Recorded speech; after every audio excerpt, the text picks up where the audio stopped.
Bonjour. Alors aujourd'hui je vous retrouve à une heure un peu inhabituelle. C'est comme ça, c'est une opportunité que j'ai et donc que je saisis pour continuer à vous parler donc, des hauts potentiels, des adultes à haut potentiel en particulier. Et aujourd'hui j'avais envie de faire un clin d'œil à quelqu'un que j'aime énormément, avec mon petit chapeau. Voilà. Je pense que certains l'identifieront. Voilà. Donc c'est un clin d'œil plein d'amour. Voilà. On continue, et c'est un clin d'œil à quelqu'un qui a toujours été décalé, donc c'est parfait que ce soit aujourd'hui. Donc on va parler effectivement du haut potentiel. Décaler le haut potentiel? Ah. C'est fort probable. Bonjour Philippe, merci beaucoup. Donc oui, alors, l'adulte à haut potentiel est-il décalé? La réponse est oui. Déjà, on pourrait terminer la vidéo comme ça si on voulait. En fait, on a pour habitude de dire, il y a beaucoup de choses qu'on peut dire sur le haut potentiel, mais on dit qu'il détonne, en fait. Il détonne partout où il passe. En général, on peut l'identifier parce qu'effectivement, il fait tâche, quoi. Mais c'est pas péjoratif, hein, forcément, mais voilà, on peut l'identifier de cette façon-là. Il est décalé également sur un autre point, c'est au travail. Au travail, ça va être quelqu'un qui va avoir beaucoup de difficultés avec la hiérarchie. Ça ne veut pas dire que c'est un révolutionnaire, ça ne veut pas dire qu'il considère que tous les patrons sont des cons. On est très loin de tout ça. Dans la mesure où il va pouvoir donner un vrai sens à cette hiérarchie, qu'il la valide, qu'il comprend le pourquoi de son existence, il n'y a aucun problème. Le haut potentiel est quelqu'un d'extrêmement respectueux dans la mesure où il comprend et il valide le pourquoi du comment. En revanche, il risque d'avoir des gros problèmes avec la hiérarchie s'il y a incompréhension dans la communication qui s'établit entre lui et cette hiérarchie-là. En général, on recommande, autant que possible, parce que ça ne l'est pas toujours, mais on recommande au haut potentiel de trouver des activités où, si possible, ils sont indépendants.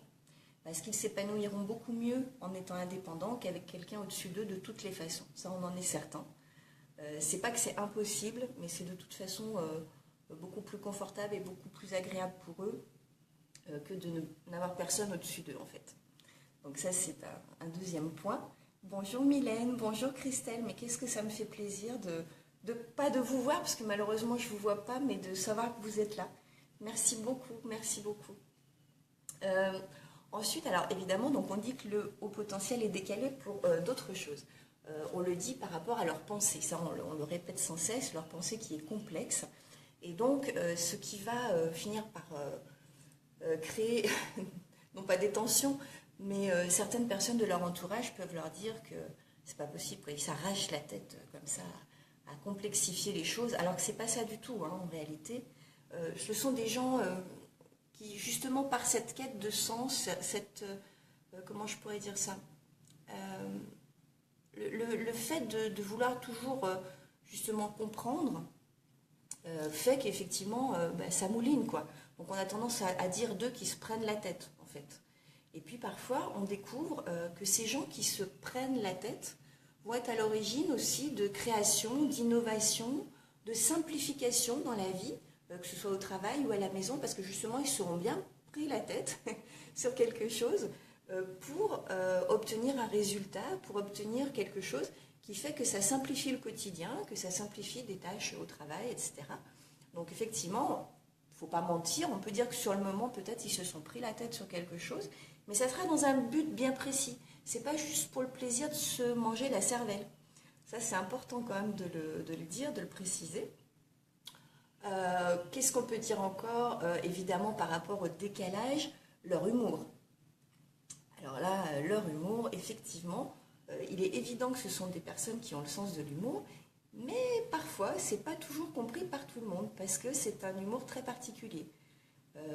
Moi, je sais que mes enfants me disent souvent que je ne fais rire que moi. C'est dommage si c'est vrai, mais tant pis, j'accepte. C'est comme ça. Je ne vais pas avoir un humour différent pour faire rire la planète, je le regrette. C'est comme ça. Donc tant pis. Je continue à me faire rire toute seule et nous nous entendons très bien. Voilà, voilà, voilà. Donc oui, il y a un humour effectivement qui peut être décalé et donc pas toujours compris par les autres. Ça fait partie des nombreux décalages que le HP va pouvoir ressentir lui ou que les autres vont ressentir en sa présence en fait. Hein. C'est comme ça. Là aussi où il y a un décalage, mais là c'est pas un décalage forcément que le HP ressent tout de suite, mais qu'on va lui faire ressentir, ça va être dès l'instant où il est diagnostiqué, identifié comme haut potentiel. Il y a bien des gens autour de lui qui vont se dire, mais attends, si tu es un adulte à haut potentiel, qu'est-ce qui fait que tu n'as pas mieux réussi? Ça, c'est la grande question. Si on est intelligent, on doit forcément réussir. Et réussir, c'est quoi? Parce que la vraie question à se poser, je crois que c'est quand même celle-ci. C'est quoi la réussite? Moi, honnêtement, si je vous donne mon point de vue, vous allez peut-être hurler. Mais moi, la réussite, c'est absolument pas ce qu'on nous balance dans les journaux, dans les magazines, à la télévision. Je ne suis pas une pro réussite forcément professionnelle. Je connais des gens qui ont réussi leur vie familiale, qui ont réussi leur vie de couple, qui ont élevé leurs enfants d'une manière admirable. Ces gens-là, pour moi, ont une réussite exemplaire. Et je les admire d'avoir su faire ça. Parce que on ne parle que de ceux qui brassent de l'argent. Et on identifie la réussite à la réussite avec de l'argent à la clé. Et je ne suis pas d'accord avec ça. C'est très bien, je ne dis pas que c'est mal, je dis que c'est dommage de toujours réduire la réussite à l'argent. Il y a des gens qui font des choses extraordinaires et qui ne gagnent pas beaucoup d'argent. Alors voilà, ça c'était ma petite parenthèse sur la réussite, parce que ça m'énerve en fait, voilà, ça m'énerve. Ça c'est fait, ça c'est dit. Mais bon, en effet, l'adulte à haut potentiel, pour revenir à ce que je vous disais, parce qu'évidemment, voilà, j'étais partie un petit peu loin du coup, va être souvent confronté à cette formule ou cette question, comment se fait-il qu'en étant un adulte à haut potentiel, tu n'es pas mieux réussi? Voilà. Et parfois, du coup, lui, à force d'entendre ça, va se poser également la question en se disant, mais c'est vrai, après tout, si je suis si intelligent que ça, pourquoi j'ai pas mieux réussi? Vous voyez comment on peut enfoncer le clou sur la tête de quelqu'un? C'est dramatique, hein, c'est terrible. Terrible ce qu'on est capable de faire subir aux autres avec les mots, ce qu'on est même capable de se faire subir à soi avec les mots, les nôtres et ceux des autres aussi, hein, tant qu'à faire, voilà. Donc, la réussite déjà, donc, ça n'est pas ce qu'on croit et ce qu'on nous dit. Et ensuite, ce n'est pas parce qu'on est très intelligent ou qu'on est intelligent d'une façon différente qu'on a une obligation à réussir d'une certaine façon. Et puis encore, quand on connaît le mode de fonctionnement du haut potentiel, eh bien, pour réussir, peut-être aussi aurait-il fallu qu'il puisse grandir dans un environnement qui lui soit favorable, qui soit peut-être davantage bienveillant, qui soit en capacité à identifier cette différence qui le caractérise et qui aurait peut-être pu l'accompagner avec des méthodes donc différentes d'enseignement, parce que le potentiel n'est absolument pas adapté aux méthodes d'enseignement actuelles ni précédentes. Hein, je veux dire, parce que parfois on dit, ah, avant c'était mieux, tout ça, ouais, c'était pas pire, pas mieux, non, c'est pas vrai. Il y avait du bien avant, il y a du bien maintenant, voilà, on va pas tout mélanger. Mais en tout cas, c'est pas adapté à l'enfant au potentiel, donc qu'on appelle l'enfant précoce, et c'est pas adapté au haut potentiel tout court. Donc c'est pour ça qu'on a retrouvé effectivement beaucoup d'enfants qui ont échappé à la scolarité parce que il y avait de l'ennui, parce qu'il y avait de l'incompréhension, parce qu'ils ne se sentaient pas à leur place, etc. Donc évidemment, qu'est-ce que ça a produit? Ça a produit une suite logique d'adultes qui ne trouvent pas sa place, qui parfois abandonnent les études du coup, parce que le système ne leur convient toujours pas, qui essaient des tas de boulots différents, parce que malgré tout, ils ont un certain nombre de talents et de capacités à intégrer vite, à comprendre vite, donc à reproduire vite, ce qui fait qu'ils sont en capacité à trouver du travail assez facilement en général, hein, mais ils sont jamais à leur place. Ça occasionne tout ça, et donc on en revient à ce qu'on disait tout à l'heure, donc ce fait qu'ils sont décalés dès l'instant où ils sont diagnostiqués en disant mais c'est pas possible, quoi, tu peux pas être là alors que soi-disant tu es au potentiel, quoi. Alors, cela dit, ça c'est ce qui tourne autour pour parler du sujet d'aujourd'hui, donc le haut potentiel décalé. Okay. Après, évidemment, on est dans la recherche de solutions pour ceux qui ont envie effectivement que ça change pour eux. Merci Rachida pour le chapeau. Oui, pour l'anecdote, c'est le même que quelqu'un que j'aime très fort et c'est un petit clin d'œil que je voulais lui faire aujourd'hui. Voilà.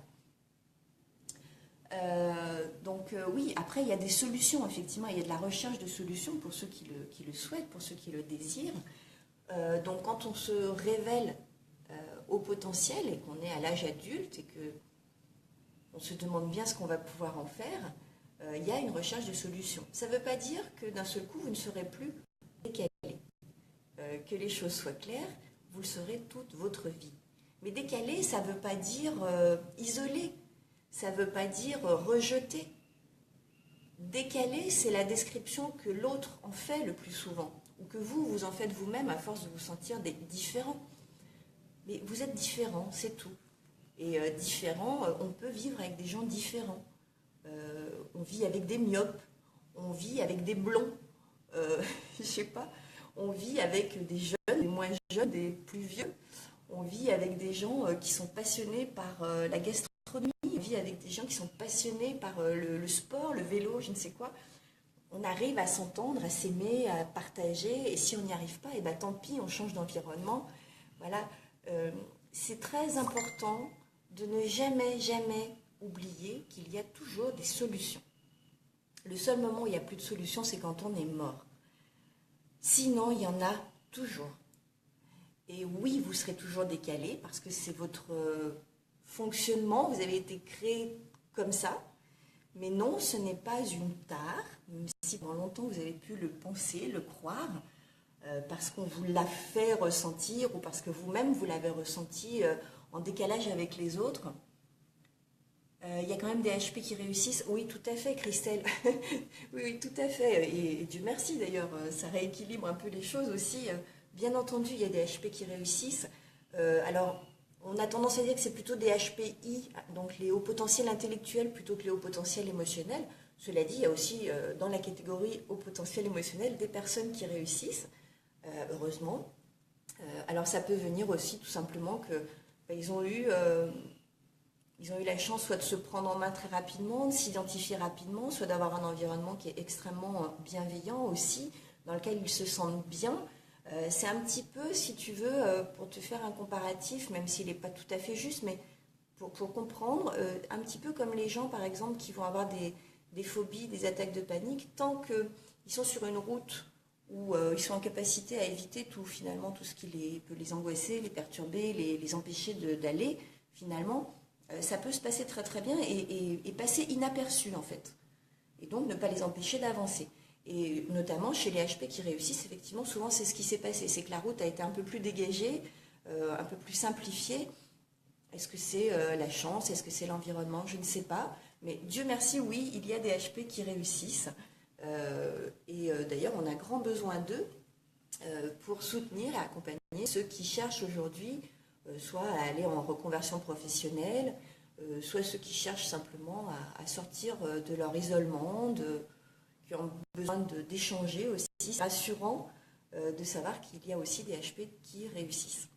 Ça, c'est très important. Je te remercie de cette question. Donc là, au niveau du décalage chez le HP, je crois que j'ai fait le tour. Encore qu'on n'a jamais vraiment fait le tour du HP. Mais je vous ai parlé en tout cas des points qui me semblaient les plus essentiels. Si vous avez des questions, n'hésitez pas. Vous pouvez les poser si elles ne sont pas confidentielles sous la vidéo. Et sinon, en messagerie, j'y répondrai dès que possible, sans utiliser ni de nom ni de prénom. Vous pouvez me faire confiance là-dessus. Voilà. Donc oui, le HP est décalé. Il l'est d'ailleurs dès sa plus tendre enfance. Ça fait partie d'ailleurs des signaux indicateurs. Un petit enfant de 3, 4, 5 ans qui est passionné par exemple par l'astronomie, les étoiles, le système solaire, la vie, la mort, à moins qu'il ait vécu un événement tout à fait proche et particulier dans son existence, c'est plutôt déjà décalé et hors norme. C'est un des indicateurs, hein. Il y en a 12 000 autres. Voilà, donc j'ai fait le tour. Si vous pensez à quelque chose que je n'aurais pas abordé, n'hésitez pas à m'en faire part et ce sera l'objet, pourquoi pas, d'une prochaine vidéo. Je vous embrasse, je vous dis quand même à tout à l'heure. J'ai l'opportunité aujourd'hui de pouvoir travailler un petit peu plus librement. Quand je dis librement, c'est en termes de son, parce que sinon j'ai ma petite chérie qui court partout, tout ça, parce que moi je suis un zèbre maman essentiellement quand même. Et donc faire des vidéos avec Maë, ça ne me gêne pas, hein, mais j'essaie de les faire sans elle parce que c'est plus confortable pour la personne qui écoute, en fait, tout simplement. Voilà, donc je vous embrasse. Et puis, à très bientôt. Merci beaucoup d'être là et de me suivre. Dites-moi, hein, soyez sincères, dites-moi si ça vous convient, s'il y a des choses qui vous manquent, s'il y a des choses qui ne vous plaisent pas aussi, parce que la critique est constructive quand c'est pas va te faire cuire. Donc, n'hésitez pas, voilà. Et à très bientôt.